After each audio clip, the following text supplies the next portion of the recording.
The contract spells out how much you're paying to buy the house. It spells out exactly what you're going to get. Are you getting the house, or are you getting any of the contents in the house? When you move in, is the seller supposed to leave you the chandeliers, the curtains, the washing machine? You may have negotiated who's going to pay the closing costs. Are those fees and costs associated with the transfer of the real estate going to be split between the buyer and the seller? Or have you negotiated into the contract that all of those fees are going to be paid by the buyer or the seller? This contract is the contract to the most important transaction of your life, and you want it to contain every last bit of information that you have thought of with respect to the purchase of this house. You need to protect yourself with the right contingencies in that real estate contract. Contingencies in that contract spell out under what circumstances you might be able to back out of this transaction. Don't assume that everyone knows you need to sell your house or get financing in order to afford it. Is there a right for you as the buyer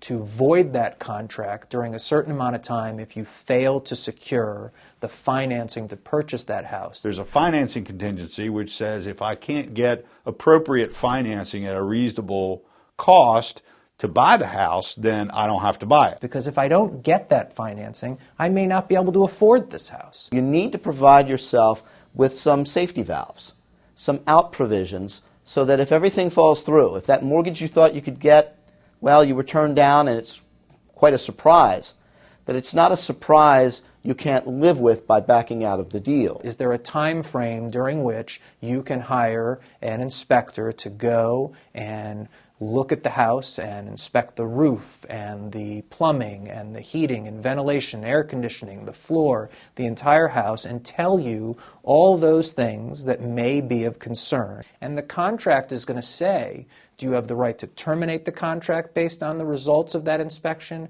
Or does the seller have the right to say that they will cure some of those problems up to a certain dollar amount? The contract spells out all of those things that are critical to you as the buyer. If those things are not part of the contingencies, the addenda in that contract, you could be signing a deal that you can't back out of. You can protect yourself. Because you want to avoid a lawsuit. If you don't know how the system works, you're not going to do as well.